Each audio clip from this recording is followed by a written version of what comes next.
नमस्कार दोस्तों, उषा की आवाज चैनल में आप सभी का स्वागत है। हमारी आज की कहानी है सास मेरी ड्रामेबाज। यह कहानी है गीता और उसके बेटे अजीत की। अजीत जब छोटा था तभी उसकी सगी माँ की मौत हो गई थी। अजीत के पिता ने गीता से दूसरी शादी की ताकि वह अजीत का ख्याल रखे, लेकिन ऐसा हो ना सका। शादी के कुछ दिनों के बाद से ही गीता की कलाइयों में दर्द रहने लगा और इस वजह से वह घर का कोई काम नहीं कर पाती थी। जब तक अजीत के पिता जिंदा थे वही घर का सारा काम करते और फिर उनके जाने के बाद अजीत ने पूरे घर की जिम्मेदारी संभाल ली थी। माँ, अब कैसी तबीयत है आपकी? हाथों में अभी भी दर्द है क्या?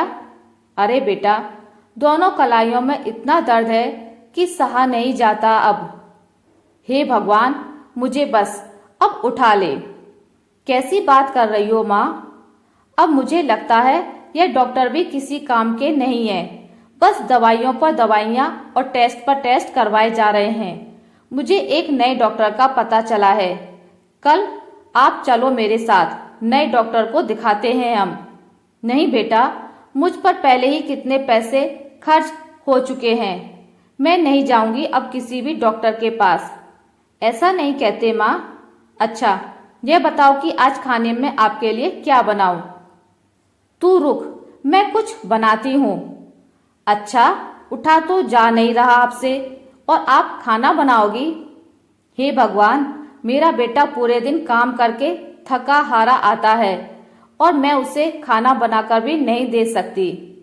आप रुको माँ, मैं बस थोड़ी देर में कुछ बढ़िया सा बनाकर लाता हूँ। फिर एक दिन गीता बोली, बेटा तू शादी क्यों नहीं कर लेता? अरे माँ, कहाँ शादी वादी के चक्कर में पड़ रही हो आप? क्यों, तेरी शादी के चक्कर में मैं नहीं पड़ूंगी तो क्या पड़ोसी पड़ेंगे? सुनना, अगर कोई लड़की तेरी नजर में है तो तू बता, वरना फिर मैं ही देखना शुरू करूं। वो माँ, वैसे एक लड़की है तो सही। अच्छा, कहाँ रहती है, कौन है, कैसी है? जल्दी बताना बेटा। मैं जब ऑफिस जाता हूँ ना, तब मुझे वो रोज बस में मिलती है। धीरे धीरे बातचीत शुरू हुई। मुझे लगता है शायद वो भी मुझसे प्यार करती है। वो भी मतलब? तू तो करता है ना उससे प्यार? हाँ मतलब, नहीं मतलब, ऐसा नहीं है। मतलब हाँ, रहने दे। माँ हूं मैं तेरी, मुझे मतलब मत समझा। गीता चाहती थी कि अजीत की शादी जल्दी से जल्दी हो जाए ताकि घर में काम करने वाली एक बहू आ जाए, और हुआ भी ऐसा ही। कुछ दिनों बाद ही अजीत और जागृति की शादी हो गई। जागृति बहुत ही होशियार और संस्कारी लड़की थी। उसके आने से सब कुछ बदल गया था। और फिर एक दिन जागृति ने गीता जी से पूछा, माँ जी, आपको यह बीमारी कब हुई और कैसे? मतलब आपको कोई चोट वोट लगी थी क्या? बहू, वो कई साल पहले मैं सीढ़ियों से सिर के बल गिर गई थी। बस उसके बाद से ही मेरी कलाइयों और घुटनों में हमेशा दर्द रहने लगा। अब बस इसलिए ना तो मैं कोई काम कर पाती हूँ और ना ही ज्यादा चल पाती हूँ। कोई बात नहीं माँ जी, भगवान जी सब ठीक करेंगे। जागृति को अपनी सास से हमदर्दी थी। ऐसे ही कई दिन बीत गए। जागृति के आने से अजीत को तो वाकई बहुत आराम मिलने लगा, लेकिन बेचारी जागृति को सारा दिन एक पल भी फुर्सत नहीं मिलती। उसका हाथ बटाने के लिए कोई नहीं था। और फिर एक शाम उसने गीता जी से कहा, माँ जी, मैं सब्जी लेने बाजार जा रही हूँ, बाहर से ताला लगा देती हूँ, आ जाऊंगी 1 घंटे में। ठीक है बहू, आराम से जाना। जागृति ने बाहर से घर का ताला बंद किया और कुछ दूर चली ही थी कि तभी उसे याद आया कि वह अपना पर्स तो घर पर ही भूल आई है। इसलिए वह तुरंत वापस लौटी। घर के दरवाजे पर आकर उसे तेज गाने की आवाज सुनाई दी, जिससे जागृति चौंक गई। उसने बहुत धीरे से घर का ताला खोला और वह जैसे ही अंदर आई, उसे अपनी आंखों पर यकीन नहीं हुआ। घर के टीवी पर गाने बज रहे थे और उसकी सास गीता उछल उछल कर नाच रही थी। उसे देखकर लग ही नहीं रहा था कि वह बीमार है। जागृति को अब सारी बात समझ में आने लग गई, लेकिन उसने गीता जी से कुछ नहीं कहा और चुपचाप वापस घर से बाहर चली आई। और फिर कुछ घंटों के बाद वह वापस भी आ गई, लेकिन इस बार वह अकेली नहीं थी। अरे जागृति बहू, यह कौन है? यह किसे ले आई अपने साथ?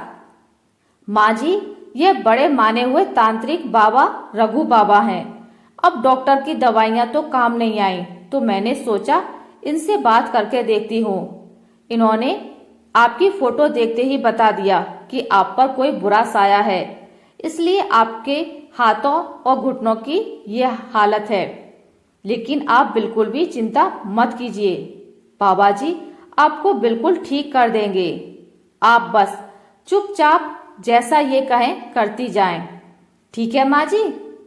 लेकिन अरे पर ये बाबा करेगा क्या? आपका इलाज माँ जी, और क्या? बाबा जी चलिए शुरू कीजिए। जागृति के इशारा मिलते ही उस बाबा ने अपने झोले से एक बड़ा सा हथौड़ा बाहर निकाला और फिर गीता से बोला, आओ माई, यहाँ मेरे सामने अपने हाथ रखो, मैं अभी ठीक किए देता हूँ इस हथौड़े से। ठीक करेगा? अरे बहू, तू पागल हो गई है क्या? अरे मुझे मारने का प्लान बनाकर आई है इस ढोंगी के साथ? तू रुक, अभी मैं अजीत को फोन लगाती हूँ। इतना कहकर गीता तुरंत फोन उठाकर अजीत को फोन करने लगती है, लेकिन तभी उसे कुछ ख्याल आया और वह रुक गई। और फिर जागृति ने कहा, देखा माँ जी, बाबा को देखकर ही आपकी कलाइयाँ ठीक होने लगी। आप फोन में नंबर डायल करने लग गईं। सोचिए, जब बाबा जी अपना इलाज पूरा कर लेंगे तब तो आप उछल उछल कर नाचने लगेंगी, बिल्कुल इस वीडियो की तरह। यह कहकर जागृति ने अपना फोन गीता के सामने रख दिया, जिसमें उस वक्त का वीडियो चल रहा था, जिस वक्त गीता घर में अकेली थी और उछल उछल कर डांस कर रही थी। गीता के पास अब कोई चारा नहीं था। वह फौरन जागृति से माफी मांगने लगी। गलती हो गई मुझसे, वो मुझे घर के काम करना अच्छा नहीं लगता था, तो बस इसलिए। अच्छा, और मेरे पति से घर का सारा काम कराना अच्छा लगता था? मेरे पति ने आपको अपनी सगी माँ से भी ऊपर का दर्जा दिया, जिस लायक आप कभी थी भी नहीं। लेकिन आपकी सच्चाई बताकर उनका दिल नहीं तोड़ना चाहती हूँ। तो अब आपकी ड्रामेबाजी का क्लाइमैक्स मैं ही लिखूंगी, समझ गई? हाँ समझ गई, तुम जैसा कहोगी मैं वैसा ही करूंगी। अगले ही दिन जागृति ने अजीत को बताया कि पास के ही शहर में एक आयुर्वेदिक डॉक्टर हैं जो इस तरह की बीमारियों का इलाज करते हैं। जागृति ने अजीत के सामने गीता को वहां की दवाइयां दी और फिर एक हफ्ते बाद गीता रसोई में खाना बना रही थी। जागृति, तुमने तो कमाल ही कर दिया, इन आयुर्वेदिक दवा से माँ बिल्कुल ठीक हो गई। हाँ, और डॉक्टर ने कहा है कि अब से माँ जी को घर के सारे काम करने होंगे, वरना पहले जैसे फिर से उनके जॉइंट जाम हो जाएंगे। बहुत बढ़िया माँ, अब आप खूब काम करो। मुझे अब आपको काम करते देख बहुत अच्छा लग रहा है। हाँ बेटा, मुझे भी इतने दिनों बाद काम करने में बड़ा मजा आ रहा है। आशा करती हूँ आपको मेरी आज की कहानी अच्छी लगी होगी। अगर आपको मेरी कहानी अच्छी लगी है तो इसे लाइक करें, ज़्यादा से ज़्यादा शेयर करें, और अगर आप मेरे चैनल पर नए हैं तो इसे सब्सक्राइब करना ना भूलें। मिलते एक नई कहानी के साथ, तब तक के लिए नमस्कार।